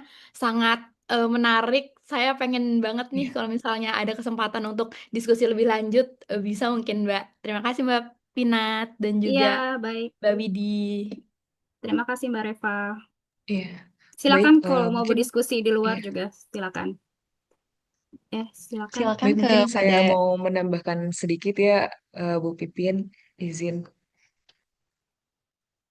Ya, jadi terkait dengan pelaporan sustainability report gitu ya, ESG report ke perusahaan di Wika Gedung, karena Wika Gedung itu perusahaan TBK, jadi kita wajib melaporkan sustainability report ini ke OJK. Jadi pun untuk dalam penyusunan laporannya pun harus sesuai dengan standar dari peraturan OJK. Tapi kalau misalkan untuk ke depannya itu juga kita juga perlu melakukan pelaporan dengan ke standar internasional melalui dengan GRI atau Global Reporting Initiative. Nah, selain kepada pemerintah atau pemerintah itu kita juga apa ya, sebuah sebuah pelaporan ESG report ini itu juga ditujukan kepada investor maupun customer dari Wika Gedung sendiri seperti itu. Baik, terima kasih Mbak Naja atas tambahan jawabannya. Setahu saya berarti kalau misalnya ke OJK itu juga nanti berkaitan sama Bursa Efek Indonesia ya, Mbak? Betul, betul Mbak Reva. Baik, terima kasih Mbak. Sama-sama. baik, terima kasih banyak kepada Revalina yang telah bertanya. Kemudian selanjutnya apakah ada yang ingin bertanya lagi kepada teman-teman? Dipersilakan. Oke, Kak Mila Tejamaya. Silakan Kak Mila jika ada yang ingin Oke, ditanyakan. baik. Terima kasih banyak. Assalamualaikum warahmatullahi wabarakatuh. Sebelumnya saya ucapkan banyak terima kasih ke teman-teman dari Wika yang sudah sharing dengan adik-adik mahasiswa di FKM. Saya Mila Tejamaya, mungkin teman-teman ada yang belum kenal ya. Kebetulan saya Wakil Dekan 2 FKM, mewakili Bu Dekan juga hadir di pagi hari ini. Terima kasih atas sharingnya. Tadi bagus sekali ya dipaparkan mengenai contoh-contoh programnya. Barangkali bisa juga nanti adik-adik mahasiswa untuk mendalami kembali bahwa kalau di dalam kampus kita mungkin memikirkan bagaimana penelitian kita, kegiatan kita, aktivitas kita memberikan dampak yang positif kepada lingkungan, kepada masyarakat, ya, kepada bisnis supaya Universitas Indonesia ini sustain seperti itu. Nah, yang ingin saya tanyakan ke Mbak Pinatih nih, kebetulan Kak Pinatih ini lagi S2 ya, bimbingan saya. Kak Pinatih, terima kasih meluangkan waktunya untuk sharing pagi hari ini. Saya mau bertanya nih, kalau di dalam konstruksi itu seringkali kita mendapati bahwa pembangunannya lebih cepat dari apa ya namanya penjualannya. Mohon maaf misalnya kalau perumahan gitu. Jadi land clearing, pohon-pohon ditebang, kemudian dibangun, apakah building, apakah perumahan gitu ya. Kemudian belum penuh terisi itu udah bikin lagi apartemen baru atau gedung baru dan lain sebagainya. Dari sisi konstruksi itu sebetulnya bagaimana sih hal tersebut? Apakah ada kebijakan setiap satu pohon yang ditebang itu kemudian harus ditanami lagi gitu ya? Harus ada replacement dengan 5 pohon lain barangkali.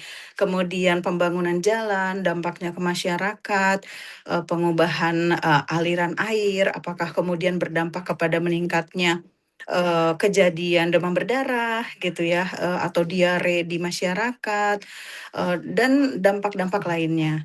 Tadi disampaikan ESG, kemudian pertanyaan saya yang lain adalah ESG ini hubungannya dengan SDGs bagaimana gitu ya. Mungkin boleh disampaikan ke adik-adik mahasiswa. Demikian dari saya. Terima kasih banyak. Acaranya bagus banget. Ini terima kasih Bu Kadep, Bu Uri, Pak Mufti, Pak Sekretaris Departemen, Mas Abdul Qadir, Ketua Program Studi. Terima kasih. Baik, Ibu terima kasih banyak. Namun sebelumnya saya izin meminta maaf juga, ternyata Ibu adalah Wakil Dekan dari FKM UI. Selamat datang juga Ibu, selamat siang. Untuk selanjutnya mungkin kepada Ibu Pinatih, dipersilakan untuk menjawab pertanyaan dari Ibu Mila. Baik, terima kasih. Selamat siang Ibu Mila. Terima kasih sudah meluangkan waktunya Ibu. Oke, baik menjawab pertanyaan dari Bu Mila, kalau dari sisi organisasi gitu ya, bahwa memang ini akan menjadi tantangan-tantangan tersendiri gitu ya, ketika persoalan bisnis gitu ya, itu akan mendominasi persoalan dari lingkungan. Nah, kalau dari kami, kita sudah menetapkan kebijakan sustainability sudah dari internal organisasi. Nah, itu akan membuat kami lebih concern terhadap isu-isu lingkungan itu tersebut. Jadi memang keseimbangan antara sisi bisnis gitu ya. Jadi misalnya kalau ini saja belum laku, tapi kok sudah ditebang-tebang. Nah, ini juga akan jadi pertimbangan akan masuk ke dalam sistem di kebijakan di internal kami yang akan lebih lanjut seperti itu. Jadi memang isu-isu ini di industri konstruksi memang lazim gitu ya, dari sisi kita lihat dari sisi ekonomi, dari sisi lingkungan, dari sisi masyarakatnya gitu, tetap tentu harus diperhatikan. Nah, maka dari itu kita juga melakukan survei gitu ya terhadap dampak lingkungan sebenarnya. Kita juga sudah melakukan itu terhadap dampak atas proyek-proyek yang kita kerjakan. Nah, kita seperti apa sih respon dari masyarakat? Seperti apa sih dampak yang muncul di masyarakat? Itu kita melakukan survei tersebut juga. Nah, untuk menghubungkannya itu memang sehingga kita memerlukan keseimbangan itu sendiri. Dan dari pelaporan survei dampak lingkungan itu sendiri itu kan menjadi evaluasi kami dari organisasi untuk melakukan langkah selanjutnya, melakukan evaluasi selanjutnya seperti apa. Nah, itu sih yang kami lakukan di organisasi seperti itu.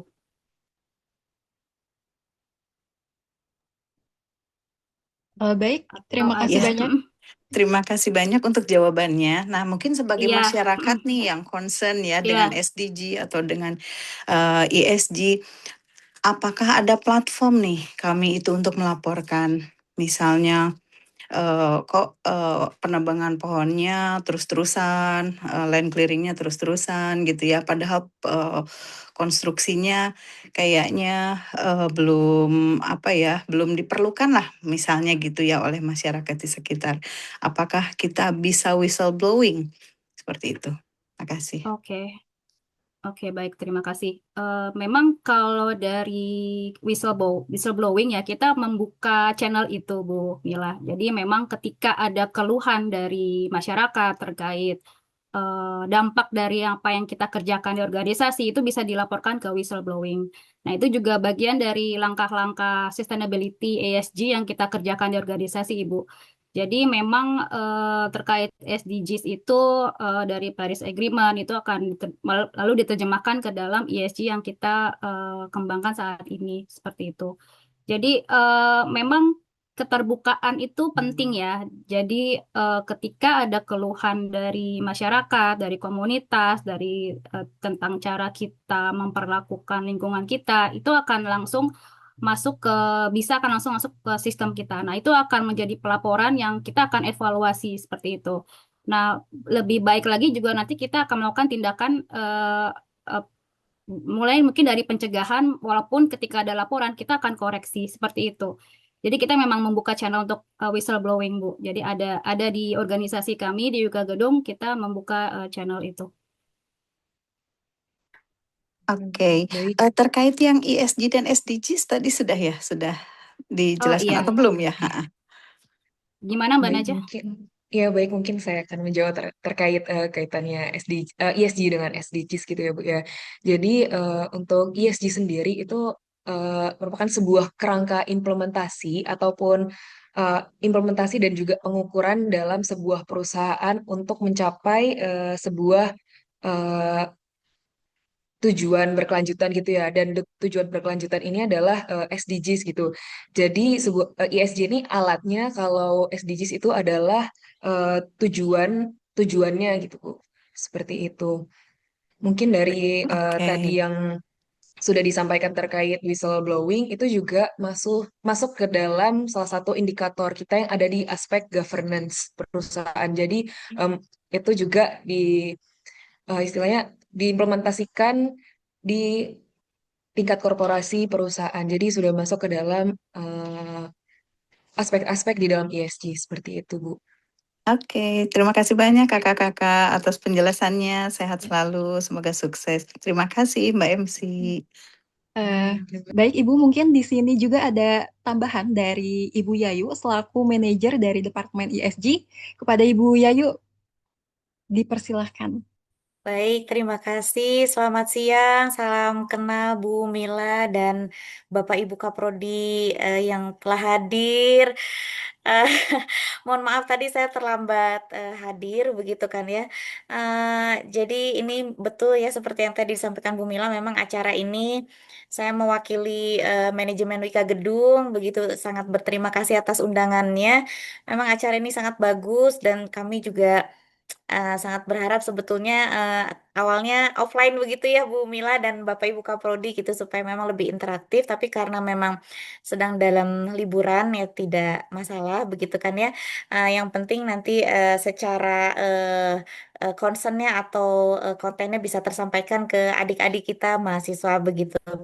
Nah, jadi sebetulnya untuk masalah SDG seperti yang tadi disampaikan oleh Bu Pipin, Bu Pinati, jadi memang SDG ini tujuannya atau 17 poin yang diatur di dalam Paris Agreement, begitu kan ya, yang mana salah satunya Indonesia ini juga ikut hadir dalam apa namanya, ikut berkontribusi juga dalam hal ini, begitu kan ya, yang mana seluruh dunia itu memiliki 17 tujuan di SDG.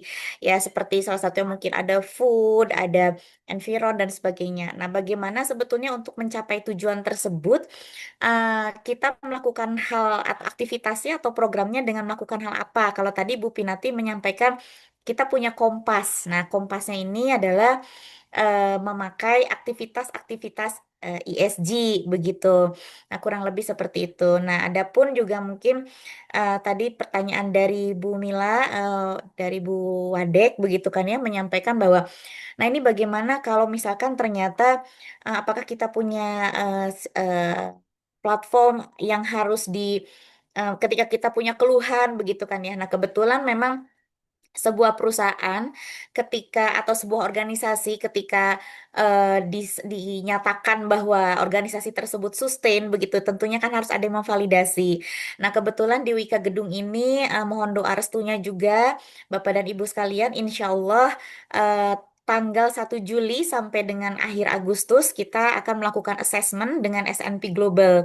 Nah, jadi sebuah perusahaan ketika mau di rating atau dinyatakan bahwa perusahaan tersebut sustain dan memiliki skor sustain yang di tingkat berapa, nah itu ada assessmentnya tersendiri. Nah, assessmentnya dari mana?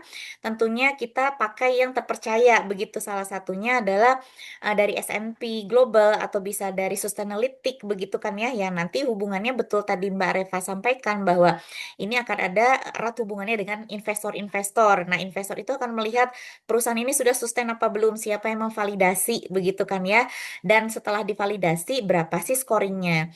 Nah, salah satu persyaratannya dari si lembaga assessment ini atau si asesor ini itu adalah bagaimana perusahaan ini memiliki indera pendengaran begitu kan ya atau mendengar secara transparan melalui aplikasi atau platform sistem aduan yang mana sistem aduannya ini bisa dinikmati atau bisa diakses oleh seluruh stakeholder. Misalkan kita sebagai masyarakat atau kita sebagai pegawainya sendiri di internal begitu kan ya atau kita sebagai investor, kita sebagai regulator gitu kan ya atau kita dari akademisi atau dari manapun yang memiliki keluhan tentang perusahaan tersebut begitu. Nah, pada saat ini kita menyebutnya adalah whistleblowing system. Jadi betul seperti yang tadi disampaikan Bu Mila, ada whistleblowing system atau kita sebutnya sistem aduan yang mana mengakomodir mau mengeluh tentang environment, mau mengeluh tentang hak asasi manusia, mau mengeluh tentang governance atau tata kelola yang kurang baik. Nah, bisa disampaikan lewat itu, begitu kan ya. Kalau dulu mungkin pada prinsipnya sebuah perusahaan itu semakin kecil yang mengadu itu semakin bagus begitu kan ya. Nah, tapi dengan prinsip sustainability, semakin banyak orang yang menyampaikan aspirasinya, tentunya ini akan menjadi masukan yang baik begitu kan ya untuk perusahaan tersebut supaya jauh lebih sustain. Nah, apakah kita sebagai mahasiswa ini penting mempelajari ESG begitu kan ya? Seperti yang mungkin kalau saya tidak salah waktu itu pernah berdiskusi juga dengan Bapak dan Ibu di Vokasi UI, kalau saya tidak salah sekitar bulan Februari atau Maret, saya lupa. Jadi memang kita Wika Gedung memiliki tanggung jawab sebagai insan begitu kan ya, yang mana ikut mensupport kondisi di Indonesia bahwa memang di Indonesia ini masih sangat kekurangan tenaga ahli di sustainability. Nah, jadi kenapa kita pengen ada apa ya? Kita sangat tertarik gitu kan ya ketika ada undangan dari teman-teman UI. Memang ini menjadi bagian tanggung jawab kami supaya ketika dikeluarkannya aturan POJK dari pemerintah begitu kan ya, maka tenaga-tenaga ahli sustainability ini semakin banyak. Begitu kan ya. Nah, ini tanggung jawab untuk mempersiapkan apa ya? Kompetensi-kompetensi generasi muda kita supaya juga bisa mendorong apa namanya lingkungan yang lebih sustain yang mungkin tidak hanya dilakukan di lingkungan K3 saja. Teman-teman mungkin misalkan yang dari K3 semester 6 mau magang ternyata di manufaktur gitu kan ya. Nah, itu tidak terbatas pada dunia konstruksi, di dunia pendidikan, organisasi manapun. Ya memang arah kompasnya seperti yang tadi disampaikan Bu Pipin memang adalah ESG untuk menuju sustainability. Mungkin kurang lebih seperti itu Bu Mila dan adik-adik semua. Mungkin jadi tetap semangat begitu kan ya. Dan tidak lupa juga saya sampaikan bahwa dengan adanya ESG ini sebetulnya sesimpel bagaimana kita menyadarkan kembali atau mengajak bahwa kita harus kembali jadi manusia gitu ya. Kita kembali menjadi manusia, menjadi khalifah di bumi, memiliki tujuan habluminanas, habluminallah, habluminalam gitu kan ya. Nah, sebetulnya ini ESG ini mengingatkan kita kembali. Bagaimana kalau kemarin mungkin teman-teman Gen Z em, merasa bahwa saya ansos begitu kan ya. Nah, sekarang didorong untuk lebih bisa lebih care gitu kan ya lewat ESG ini. Itu mungkin terima kasih. Assalamualaikum warahmatullahi wabarakatuh. Waalaikumsalam warahmatullahi wabarakatuh. Terima kasih banyak Bu Yayu. Mungkin juga sebagai informasi ke adik-adik mahasiswa bahwa UI juga wajib melaporkan SDGs-nya seperti itu. Nah, kalau yang tahun lalu kita melaporkan ada 6 parameter untuk SDGs ya, tapi untuk tahun ini kita diminta yang compulsory, yang wajib itu adalah elemen yang ke-17, kemudian yang lainnya kita boleh memilih, misalnya kita memilih SDG 1, SDG 2, SDG 3 seperti itu. Jadi untuk implementasi dari ESG ataupun SDGs ini memang wajib di semua sektor industri seperti yang disampaikan oleh Ibu Yayu. Terima kasih banyak Ibu Yayu, nanti sering-sering sharing dengan mahasiswa kami ya Bu. Insya Terima Allah kasih. terima kasih juga Ibu Wade, Iya, kami tunggu sama-sama. undangannya. Saya tidak hanya Siap. terbatas dari sustainability ya. Nanti misalkan mau berdiskusi nih tentang teknologi information gitu, bisnis information digital, mangga Ibu kayak begitu kan ya. Kami insya Allah punya responsibility untuk sama-sama bisa mendukung generasi muda yang generasi emas begitu kan ya Ibu Wade. Terima kasih. Oke, terima kasih banyak kepada Ibu Mila dan Ibu Yayu atas diskusi hari ini. Mungkin kepada teman-teman, jika ada yang ingin bertanya lagi, boleh raise hand.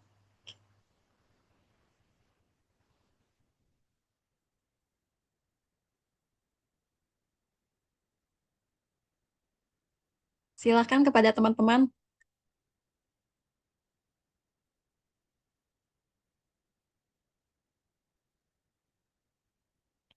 Oke. Pada teman-teman Departemen K3.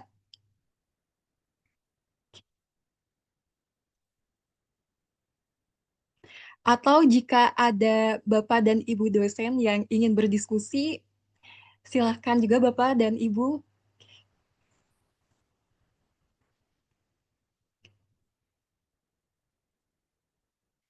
Tadi salah satu insight yang cukup menarik dari Ibu Mila dan Ibu Yayu, yang mana implementasi ESG ternyata tidak hanya di perusahaan, melainkan setiap universitas mungkin sekarang memang harus report terkait sustainability-nya ya.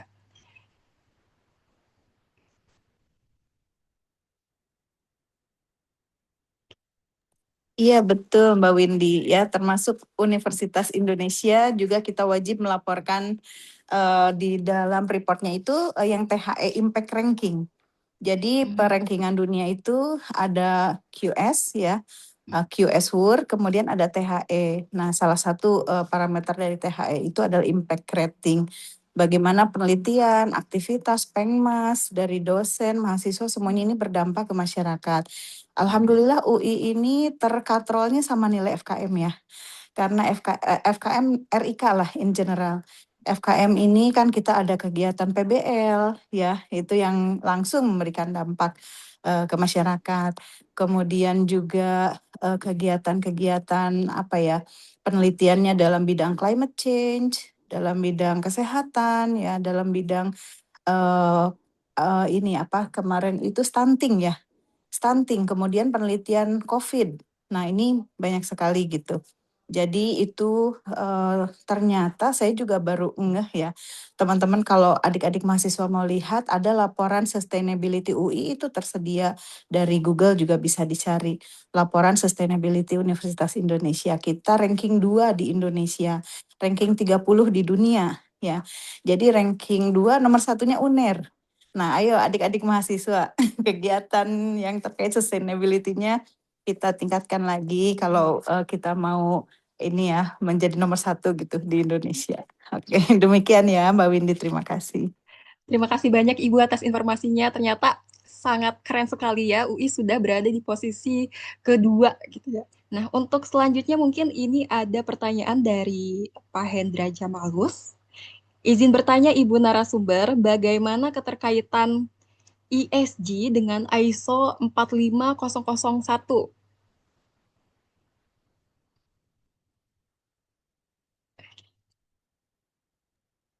Oke, terima kasih pertanyaannya. Tadi pertanyaan tentang ISO berapa?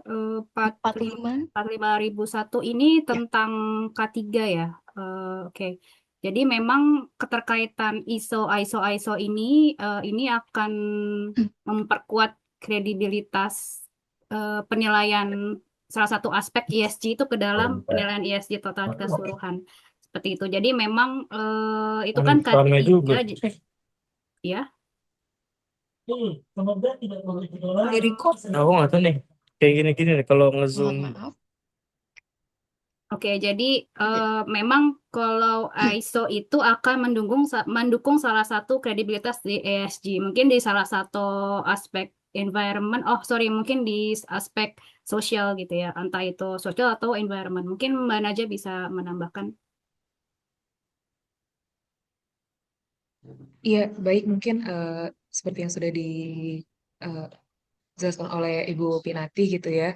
Jadi memang ISO 45001 ini fokusnya adalah kepada sistem manajemen K3 gitu ya. Nah, SMK3 ini itu mendukung salah satu aspek dalam ESG yaitu di aspek sosial. Mungkin seperti itu. Jadi salah satu aspek yang ada di ESG itu salah satunya adalah ISO 45001. Mungkin seperti itu. Baik, terima kasih banyak Mbak Pipin dan Mbak Naja atas jawabannya. Mungkin kepada teman-teman mahasiswa ada yang ingin bertanya lagi?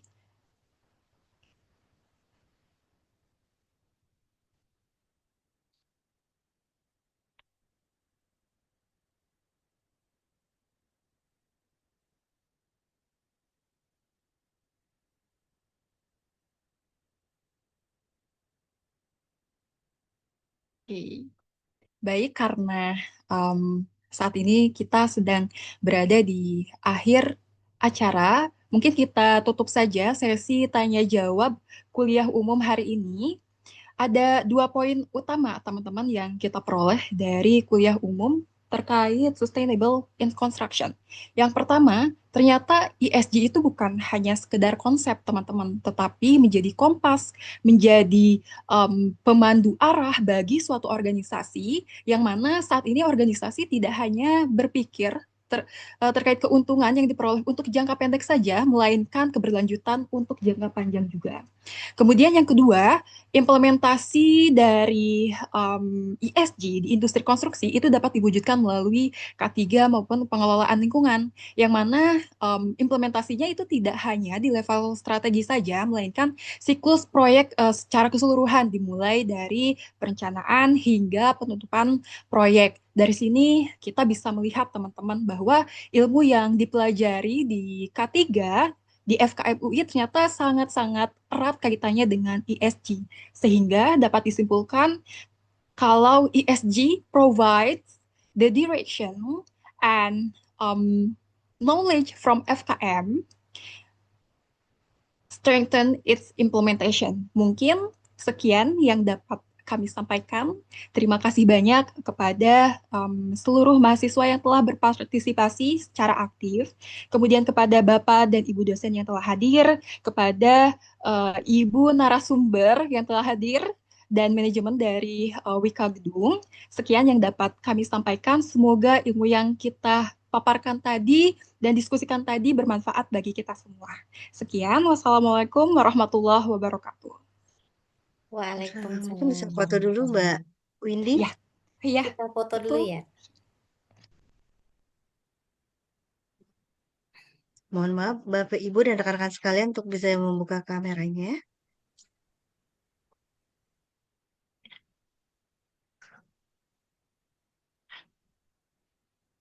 Oke, baik.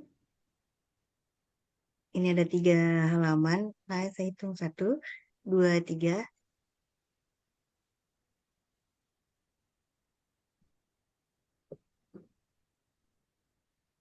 Oke, baik. Terima kasih Bapak Ibu dan rekan-rekan mahasiswa semua.